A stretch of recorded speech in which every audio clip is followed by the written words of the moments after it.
setelah kehidupan mahsyar itu selesai. Padahal setelah kehidupan mahsyar ada lagi azab yang lebih pedih. Likulli dakwatin, likulli nabiyyin dakwatun mustajabah. Setiap nabi-nabi itu punya satu doa yang pasti mustajab, diterima Allah Subhanahu wa taala. Maka ketika mereka datang kepada Nabi Musa, kata Nabi Musa nggak bisa. Kenapa? Karena Nabi Musa dulu pernah melakukan satu perkara, yaitu membunuh bangsa Kipti. Kenapa? Karena membela bangsa Bani Israel. Setelah dibantu sama Nabi Musa, ketika dua orang ini berkelahi, Kipti dengan bangsa Bani Israel, dibela sama Nabi Musa Bani Israel ini, kemudian terbunuhlah bangsa Kipti ini. Apa yang dibuat orang Yahudi sama Nabi Musa? Yahudi ini bangsa paling jahat, Pak. Berapa banyak nabi yang diutus kepada mereka, justru nabinya dibunuh sama mereka. Maka nggak perlu dialog sama mereka, nggak perlu. Contohnya sekarang saya kasih tahu. Kemarin kesepakatan gencatan senjata, betul? Berapa hari? Berapa hari? Hari pertama gencatan senjata, dibunuh mereka juga kan? Kesepakatan gencatan senjata 4 hari. Hari pertama mulai gencatan senjata, itu orang-orang Islam yang akan pulang ke pemukimannya di Gaza, rumah-rumah mereka di Gaza, walaupun sudah dihancurkan, malah ditembaki sama tentara-tentara Israel yang penakut ini semua. Yahudi ini penakut, Pak. Yahudi ini penakut. Itu disebutkan di dalam hadis Nabi Muhammad SAW. Walaupun mereka ini, karakter mereka ini suka membunuh, tapi beraninya main belakang. Kalau face to face, gak berani. Penakut semua. Kemarin saya tanya sama Dr. Ahmed, Dr. Ahmed Abdul Atok, Ketua Ikatan Alumni Palestina Asia. Beberapa tadi tanya Pak Solah, Ustaz kok lain ya? Ini pemberian beliau.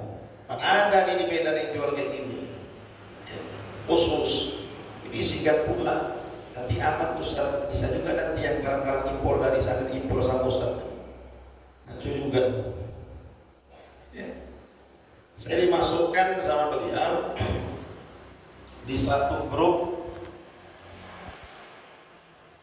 yang khusus di sini, dan grupnya juga khusus Mata Palestina.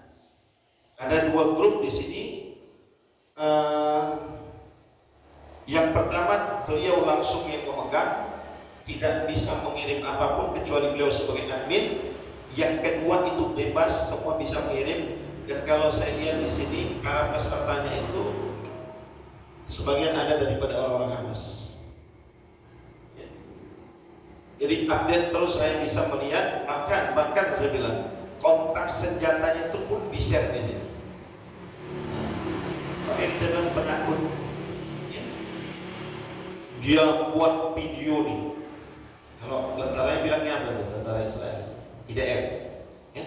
Dia buat video, dia tembak, gayanya semacam pernah berhadapan dengan Hamas. Tapi kita bukan orang bodoh. Itu bukan perang berhadapan-hadapan. Tapi buat mereka buat skenario seakan-akan mereka ini memang sudah face to face dengan Hamas, padahal yang ditembak itu cuma tembok-tembok aja. Ya. Makanya disebutkan di dalam hadis Nabi Muhammad SAW, ketika orang-orang Yahudi ini mereka bersembunyi di pohon-pohon, di batu-batu, maka seluruh pohon-pohon, batu-batu semuanya berpihak kepada orang mukmin, sehingga mereka akan berbicara, hadal Yahud ukul, ini orang Yahudi, bunuh dia. Yahudi penakut, Pak. Gak berani mereka untuk face to face. Bapak Ibu hadirin yang dimuliakan Allah Subhanahu wa taala.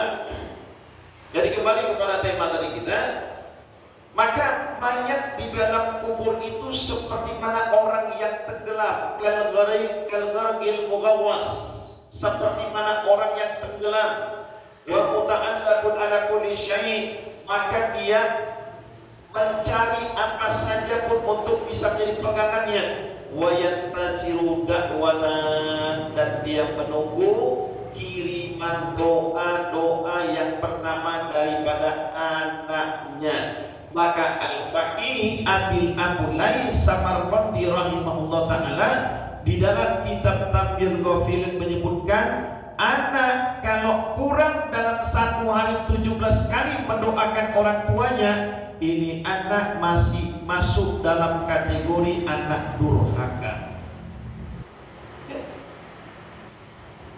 Fala yazal yada'u lahum, jangan tinggalkan untuk mendoakannya. Jadi waliduhu, dia tunggu doa daripada anaknya, kemudian daripada ayah dan ibunya, wa akhuhu, dan dia menunggu kiriman doa daripada saudaranya. Yang dimaksudkan saudara di sini siapa? Abangnya, adiknya? Enggak. Al-muslim, akhul muslim. Muslim itu semuanya hakikatnya bersaudara. Dia menunggu kiriman doa daripada kawan-kawan dekatnya dulu, sahabat-sahabat dekatnya dulu. Semisal saya tanya, kita di masjid ini siapa jemaah kita yang baru meninggal dunia? Siapa? Pak Pelai. Maka dia menunggu. Ya. Maka kawan yang sejati itu, ya, kawan yang terbaik itu adalah kawan yang tidak pernah melupakan untuk mendoakan kawan-kawannya walaupun sudah meninggal dunia. Itu. Dan ketika dia mendapatkan kiriman doa daripada anaknya, daripada orang tuanya, daripada kawan-kawannya, itu lebih dia senangi dari apa saja kenikmatan yang ada di atas dunia ini. Fala yazal yad'u lahuma wa yastaghfiru lahuma, dan jangan tinggalkan untuk beristighfar kepadanya. Kalau doa, Ustaz, apa beda doa dengan istighfar? Apakah sama? Kalau kita mendoakan Allahumma ighfir lahu warhamhu wa'afihi wa'fu anhu warfa' darajatuhu, Allahumma salimhu fil kubur wa salimhu fil asyar wa salimhu fil lisan wa adkhilhul jannah. Ini mendoakannya. Kalau beristighfar beda. Selama ini Bapak Ibu hadirin Allah Subhanahu wa taala, istighfar yang biasa kita lafazkan astaghfirullahalazim, betul? Ya. Sekarang tambahkan astaghfirullahalazim li wali-walidayya. Ya. Bawa orang tuamu di dalam istighfar. Astaghfirullahalazim li. Yang pertama kita beristighfar atas dosa-dosa kita, wali-walidayya, dan kita beristighfar atas dosa-dosa orang tua kita. Maka dua perkara ini kata Nabi Muhammad SAW, jangan pernah kamu tinggalkan hatta yaktubuhullahu barot, sampai Allah catatkan kamu di dalam buku catatan amal, dirubah itu secara otomatis dirubah. Kalau dulunya dia selama hidup mama dan bapaknya anak durhaka, ketika orang tuanya sudah meninggal dia buat dua perkara ini berketerusan istiqomah, maka Allah ubah dia menjadi anak yang berbakti. Orang bilang nggak sampai, katanya. Kalau tak mau nggak sampai itu. Dan kemudian Bapak Ibu hadirin Allah Subhanahu wa taala, di dalam hadis Nabi Muhammad SAW disebutkan dalam kitab Miskatul Masabi, innal abarul birri silatur rajul ala wuddi abihi ba'da an yuwalliya. Sesungguhnya bakti satu orang anak yang paling tinggi kepada orang tuanya, silatur rajul, menghubungkan hubungan keakraban ala wuddi abihi, kepada orang-orang terdekat ayah atau ibunya, ba'da an yuwalliya, setelah ayah dan ibunya pergi meninggalkan kehidupan dunia ini. Misal saya bilang, apakah baik orang tua kita? Apa kebiasaan baik ayah kita? Misalnya ayah kita kalau sholat maghrib, selepas sholat maghrib dia nggak pulang. Dia duduk di teras masjid sama kawan-kawannya. Ngapain? Bicara-bicara agama sampai menjelang sholat isya. Setelah ayahnya meninggal, maka dia menggantikan posisi ayahnya di situ. Maka kebaikan-kebaikan orang tua yang dulu dilakukannya, ini adalah salah satu bakti satu orang anak yang paling tertinggi kepada orang tuanya setelah meninggal dunia. Dia menggantikan ayah dan ibunya di situ. Ya. Menghubungkan hubungan yang baik kepada kawan-kawan kerabat daripada ayah dan ibunya. Melanjutkan kebiasaan-kebiasaan baik yang pernah dilakukan oleh ayah dan ibunya. Itu adalah bakti yang paling tertinggi satu orang anak setelah orang tuanya meninggal dunia. Bapak Ibu hadirin yang dimuliakan Allah Subhanahu wa taala, kita nggak bisa membayangkan kalau seandainya Allah tidak memberikan jalan ya untuk berbakti kepada orang tua yang sudah meninggal dunia, habislah keberkahan kita sudah. Allah cabut keberkahan itu daripada hidup kita. Itu orang tua ketika anaknya ziarah ke kuburnya, kemudian mendoakan, dia tahu siapa yang datang itu. Dia tahu siapa yang datang itu. Oh, ini anakku si fulan yang dulu memang tak pernah dia minta uang sama aku, tak pernah menyusahkan aku. Justru yang tak pernah datang itu yang selalu minta menyusahkan bapak maknya. Ya. Itu dia tunggu Bapak Ibu hadirin oleh Allah Subhanahu wa taala. Makanya saya kadang-kadang sering bilang, ya, kawan-kawan saya sering bilang, kalau kamu tuh punya uang, kamu punya harta, gak ada salahnya setiap setahun sekali atau minimal sekali aja kau buat haul bapak ibumu. Apakah haul ini bertentangan dengan syariat? Enggak. Nabi SAW sebutkan dalam hadisnya, uzkur mahasin mautaku, sebutkan kamu kebaikan-kebaikan orang yang sudah meninggal dunia, terutama itu kebaikan ayah dan ibu kita. Saya pernah mengatakan Bapak Ibu hadirin Allah Subhanahu wa taala, kalau bicara mengenai manusia yang paling berjasa di dalam kehidupan kita, ya jelas yang paling berjasa itu adalah Nabi Muhammad SAW. Sepakatkah kita? Sepakat? Ya. Kita sepakat. Al-khilafu yawma idzin ba'dhum li ba'din adu illal muttaqin. Hubungan apa saja di atas dunia ini, keakraban apa saja di atas dunia ini, seorang ayah kepada anak, anak kepada ayah, ibu kepada anak, anak kepada ibu, suami kepada istri, istri kepada suami, sesama kawan kerabat, sesama jemaah masjid. Ini nanti pada hari kiamat bisa menjadi musuh bagi kita semua. Yauma yafirul mar'u min akhi wa ummi wa abi wa sahibati wa bani. Pada saat di mana anak akan lari daripada orang tua akan lari daripada anak, suami akan lari daripada istri, istri akan lari daripada suami. Pada saat itu orang sibuk dengan urusan, tenggelam dengan urusan mereka masing-masing. Karena pada saat itu adalah hari di mana akan terjadinya tuntut menuntut antara satu orang hamba Allah kepada yang lainnya. Hatta sampai kambing yang dulu di dunia mengandung kambing yang gak punya tanduk, pada hari kiamat dia pun akan menuntut kepada Allah, sehingga Allah berikan tanduk kepadanya, kisos, balas kepada yang nanduk dia dulu. Setelah selesai, maka mereka akan dijadikan sebagai tanah. Manusia enggak. Ini sulitnya ketika ada hal yang berhubungan sifatnya kepada sesama dosa adamiyah. Seandainya dia enggak ikhlas, selesai.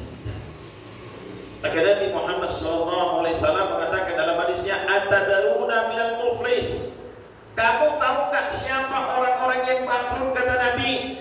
Maka sahabat mengatakan, la dirham wala dinar ya Rasulullah. Orang yang nggak punya harta ya Rasulullah, orang yang nggak punya emas, nggak punya intan. Nabi mengatakan bukan itu orang yang bangkrut. Saya tanya, Mbak, kalau kita bangkrut, buat usaha kita bangkrut di dunia ini, bisa diulang lagi nggak? Bisa nggak diulang lagi? Bisa, kalau ada modal, ya kan bisa kan? Buka toko, bangkrut. Nah, ulang lagi buat usaha, uang, apa lagi? Buat konter HP, bangkrut, ada uang, lagi usaha lain. Tapi kalau bangkrutnya di akhirat, bisa kembali ke dunia. Ini orang yang paling teruk, ini orang yang paling bangkrut. Ya'ti yaumal qiyamah, orang yang datang menghadap Allah dengan membawa banyak sholatnya, puasanya, hajinya, sedekahnya, tapi karena dulu di dunia dia nggak bisa menjaga lisannya.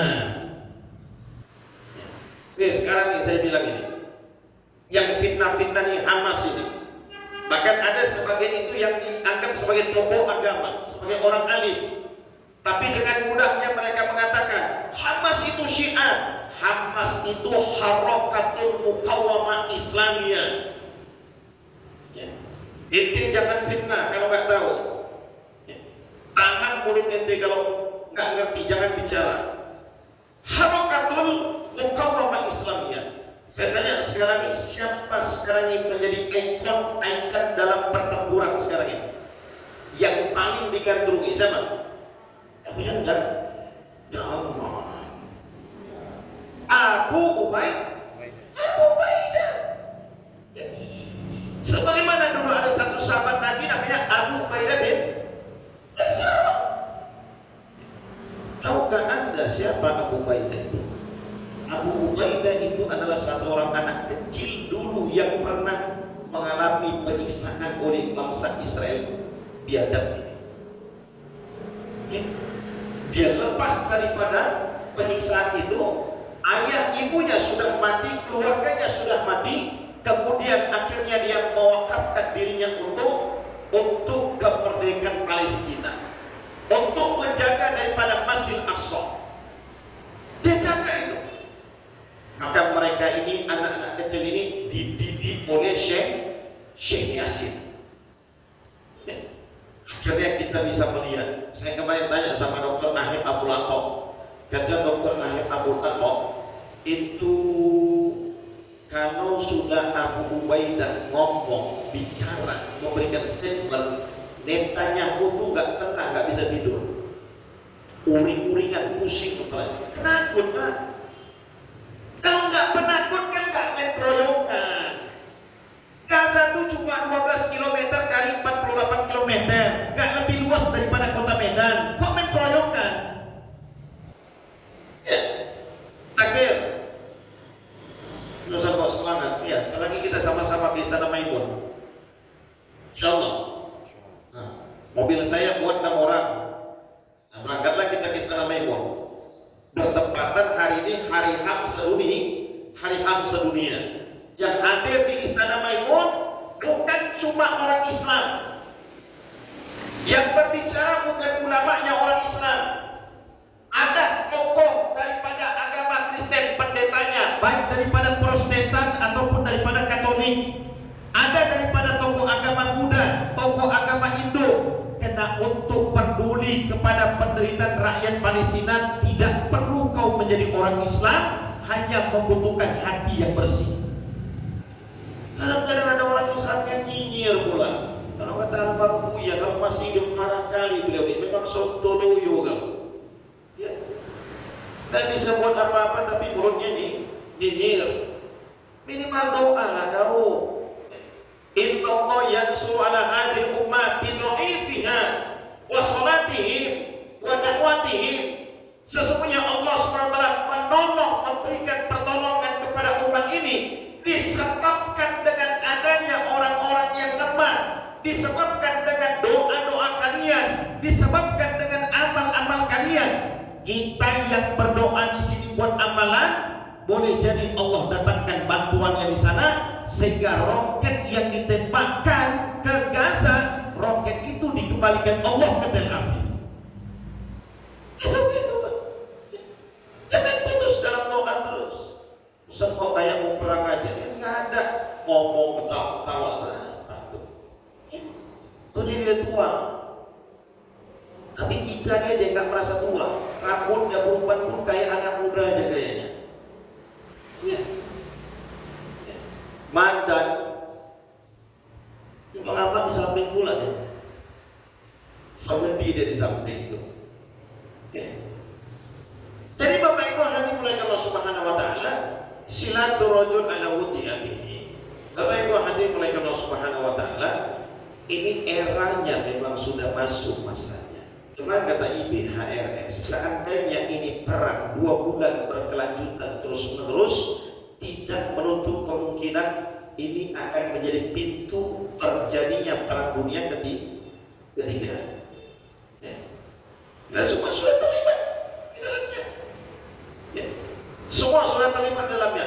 Nabi itu Bapak Ibu hadirin mulai Allah Subhanahu wa taala, seperti yang saya sampaikan bulan yang lalu, Nabi Muhammad SAW itu ketika hijrah daripada Mekah ke Yathrib bukan Nabi penakut. Bukan Nabi penakut. Bapak Ibu hadirin mulai Allah Subhanahu wa taala, dalam satu peperangan, saya lupa peperangan itu ya, perang Hunain. Jumlah musuh itu begitu luar biasa sekali. Ya. Maka Bapak Ibu hadirin mulai Allah Subhanahu wa taala, dalam peperangan Hunain itu para sahabat umat Islam lari kocar-kacir semua. Karena mereka tidak menyangka telah disiapkan ya, pasukan ahli pemanah. Sehingga ditembak itu orang Islam dengan panah, lari kocar-kacir semua karena tidak ada persiapan. Yang tidak lari cuma 3 saja. Nah, siapa yang tidak lari? Nabi Muhammad SAW. Kemudian setelah itu Saibah, seseorang yang masuk Islam ketika Futuh Mekah. Karena ketika Futuh Mekah, orang-orang harus masuk Islam dengan sukarela atau dengan paksaan. Ketika Futuh Mekah harus masuk Islam. Salah satunya Saibah. Yang ketiga adalah paman Nabi Sayyidina Abbas. 3 orang ini tidak lari sama sekali. Nabi itu pemberani, Pak. Ya. Maka di sini disebutkan narasi-narasi yang kita dengarkan selama ini. Salah satu salawat itu kan tibbil qulubi wa dawa'i. Kata orang Wahabi salawat ini syirik. Iya. Kata orang Wahabi salawat ini syirik katanya. Allahumma sholli ala sayyidina Muhammad wa ala ali sayyidina Muhammad. Kita minta kepada Allah supaya Allah Subhanahu wa taala meninggikan derajat Nabi Muhammad SAW. Siapakah Nabi Muhammad itu? Tibbil qulubi wa dawa'iha. Nabi Muhammad itu adalah obat penyakit hati. Ya. Penyakit hati itu apa? Laki-laki yang mau melamar perempuan kemudian ditolak, itu penyakit hati? Enggak, itu patah hati. Ya. Penyakit hati itu para ulama katakan yang paling tertinggi adalah kenifakan di dalam hati. Adanya kenifakan, kesyirikan. Sedangkan yang paling terendah penyakit hati ketika kita ada keinginan ingin melakukan maksiat kepada Allah. Itulah penyakit hati. Ya. Maka Bapak Ibu hadirin Allah Subhanahu wa taala, Saibah ini ketika pada saat itu tinggal bertiga mereka, terpikir sama dia, masuk was-was setan. Ini saatnya aku untuk membalas dendam kepada Muhammad. Ayahku, ibuku, keluargaku semuanya sudah mati dibantai. Ini saatnya aku untuk membalas dendam. Maka dia menyusun strategi. Kalau ku bunuh Muhammad dari depan, tentulah pamannya Abbas akan menjadi pembelanya. Maka dia atur, dia ingin membunuh Nabi Muhammad dari belakang. Padahal Saibah sudah masuk Islam. Hatinya ada keinginan condong untuk melakukan maksiat kepada Allah, membunuh Nabi Muhammad SAW. Ketika dia tarik samurai pedangnya, mau dia tebaskan kepada tubuhnya Rasulullah, kepalanya Nabi Muhammad SAW, tiba-tiba dengan seketika itu seperti mana ada api di depannya. Terkejut Saibah, jatuh pedangnya. Nabi melihat ke belakang, kemudian ditanya, ada apa Saibah? senyumannya. Saibah tersenyum, kemudian dipeluk sama Rasulullah Saibah, dan hatinya dipegang sama Nabi Muhammad SAW. Semenjak itu, kata Saibah, tidak ada sosok yang lebih aku cintai di dalam kehidupanku melainkan kecintaanku kepada Rasulullah. Bahkan aku cinta kepada Nabi melebihi kecintaan kepada ayahku, ibuku, bahkan kepada diriku sendiri. Nabi itu tibbil qulubi wa dawaiha. Maka Bapak Ibu hadirin Allah Subhanahu wa taala, apa poin-poin yang bisa kita ambil daripada majelis ini? Yang pertama, Bapak Ibu hadirin Allah Subhanahu wa taala, sebagai bentuk kasih sayang Allah Subhanahu wa taala kepada kita sebagai umat Nabi Muhammad sallallahu alaihi wasallam, walaupun dulu kita radallahu bukan termasuk anak yang berbakti kepada orang tua kita, bahkan tidak berbakti dikatakan, bahkan durhaka.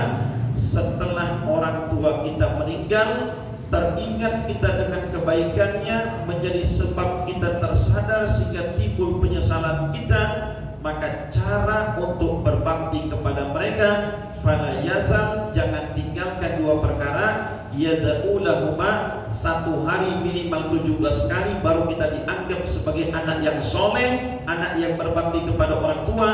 Wala yastaghfaru lahuma, jangan tinggalkan juga beristighfar untuk orang tua kita. Astaghfirullahalazim li walidayya yauma yaqumul hisab. Kemudian setelah itu Nabi mengatakan hatta yaktubuhullahu kataballahu barran, sampai Allah rubah itu yang dulunya kita ini anak yang durhaka, tapi dengan sebab istiqomahnya kita lakukan amalan ini, mendoakan dan beristighfar untuk mereka, maka kita termasuk anak-anak yang berbakti kepada kedua orang tua kita. Kemudian yang kedua, Bapak Ibu hadirin Allah Subhanahu wa taala, innal abarul birri, sesungguhnya bakti yang paling tertinggi seorang anak kepada orang tuanya, silatur rajul ala wuddi abihi ba'da an yuwalliya, adalah menghubungkan kebaikan hubungan kepada orang-orang yang dekat dengan orang tua kita dulu setelah mereka meninggal dunia, dan melanjutkan kebiasaan-kebiasaan baik mereka. Kalau dulu dia senang sedekah, maka lanjutkan amal tersebut. Kalau dulu dia senang baca Quran, lanjutkan kebaikan tersebut. Kalau dulu dia senang duduk-duduk sama kawannya sampai sholat maghrib bicara agama, maka lanjutkan kebaikan tersebut. Kamu yang menggantikan kebiasaan orang tuamu di situ.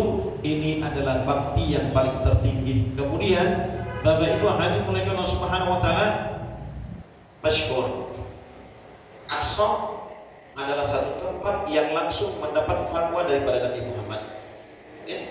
Ketika Maimunah binti Sa'd bertanya, ya Rasulullah, berikan fatwa kepada kami tentang Masjidil Aqsa. Maka Nabi Muhammad SAW mengatakan, berfatwa tentang Masjidil Aqsa, huwal ardul masyhad, dia adalah bumi tempat nanti di mana akan dikumpulkannya manusia. Sebagian ulama mengatakan Gaza, Palestina adalah kubur masal yang ditetapkan Allah untuk orang-orang Yahudi. Mereka dikembalikan ke Gaza, Palestina, bukan untuk dimuliakan, tapi memang Allah tetapkan di sana sebagai kubur masal mereka. Allah tetapkan di sana. Maka kita hari ini melihat Yahudi yang miskin sudah digiring Allah ke, betul tidak Pak? Betul kan? Ya, mencaplok tanah-tanah yang ada di Gaza sudah dikembalikan Allah ke sana.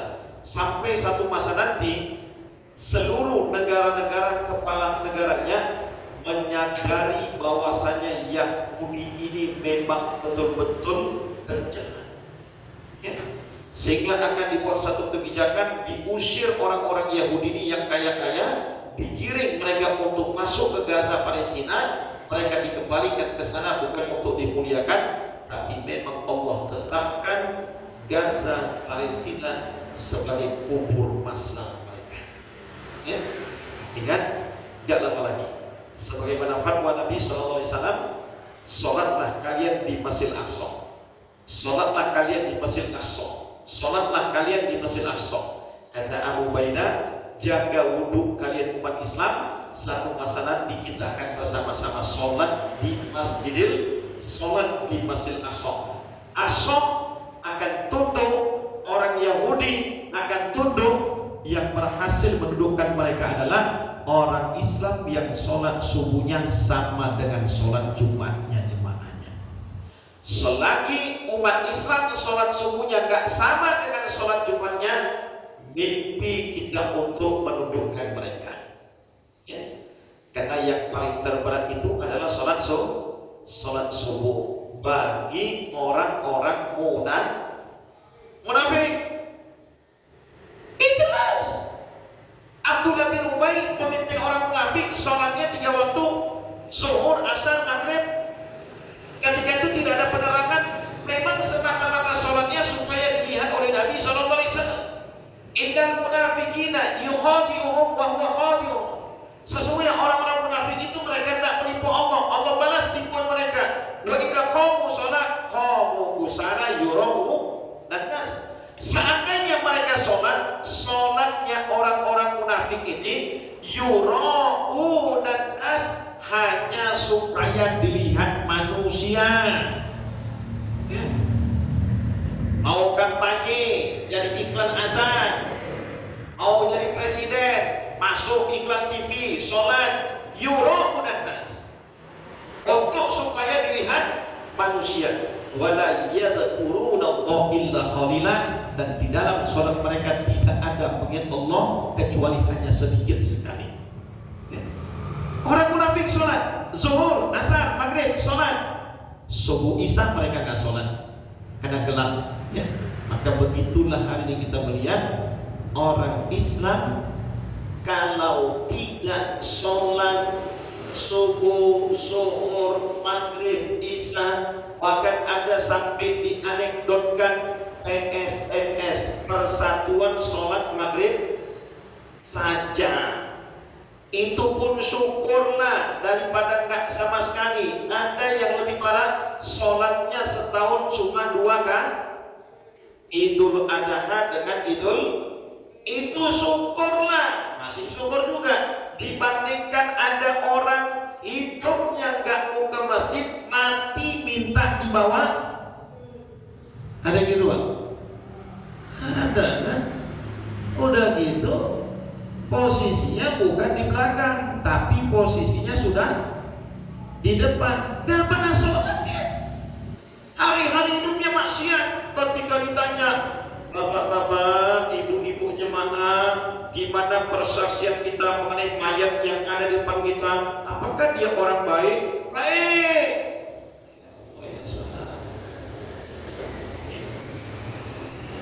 Yang kita hukum itu zohirnya, ya. Wa nahnu nahkumu bi zohirku. Kami hukumkan itu adalah yang zohirnya. Masalah apakah dia diampunkan atau tak diampunkan, itu hak prerogatifnya Allah Subhanahu wa taala. Maka kalau saya tengok yang mati pula, preman pula, ya, pas waktu sholat Jumat khotib, ya, kemudian saya dimintakan untuk jadi imam doa, kemudian ditanya, ada yang nanya, apakah yang mati mayat ini depan kita orang baik? Tahu dia berzina, tahu dia pemabuk. Apa dalam hati doanya? Insya Allah baik. Husnuzon kita kepada Allah, dengan izin Allah mudah-mudahan dia orang baik. Itu merupakan doa kita, karena kita nggak tahu sama sekali mana yang baik ataupun mana yang buruk. Ada orang yang amalnya amal neraka, tapi pada saat matinya Allah memberikan kesempatan dia untuk bertobat kepada Allah Subhanahu wa taala. Demikian saja Bapak Ibu hadirin dirahmati Allah Subhanahu wa taala. Kalau ada yang mau ikut, semalam saya sudah ngomong sama Ketua FPI ya, satu doa yang diajarkan oleh Syekh Mutawali Asy-Sya'rawi. Amalkan doa ini supaya apa? Dengan sebab itu doa-doa kita akan dikabulkan Allah Subhanahu wa taala. Sama-sama kita baca. Allahumma harrimni lazzata fi ma'siyatik warzuqni lazzata fi ta'atik. Ya Allah, haramkan maksiat atas diriku. Ya Allah, berikan kelezatan di dalam taatku kepadamu. Ini doa yang diajarkan oleh Syekh Mutawalli Asy-Sya'rawi, ulama besar fi hada zaman. Maksudnya apa? Yang pertama kita minta sama Allah, Allahumma harimni lazata fi maksiatik. Ya Allah, haramkan maksiat, kelezatan maksiat atas diriku. Kelezatan di dalam maksiat haramkan atas diriku ya Allah. Setelah kita minta sama Allah supaya dia haramkan kelezatan dalam maksiat, dalam durhaka kepada Allah, dalam zina, dalam mabuk dan segala macam, barulah kita minta sama Allah, warzuqni lazzata fi ta'atik. Setelah itu berikan kepadaku ya Allah kelezatan dalam ibadah kepadamu. Lezat dalam zikir, lezat dalam sholat malam, lezat dalam baca Quran. Barulah dengan sebab itu ketika umat Islam mereka angkat tangan, doa-doa mereka pasti akan dikabulkan Allah Subhanahu wa taala. Yang Al-Fakir dapat saya sampaikan, kita berdoa kepada Allah Subhanahu wa taala, mudah-mudahan dalam tempo dekat, cepat atau lambat, Allah Subhanahu wa taala akan memberikan kepada umat Islam yang ada di Palestina. Takbir. Sallu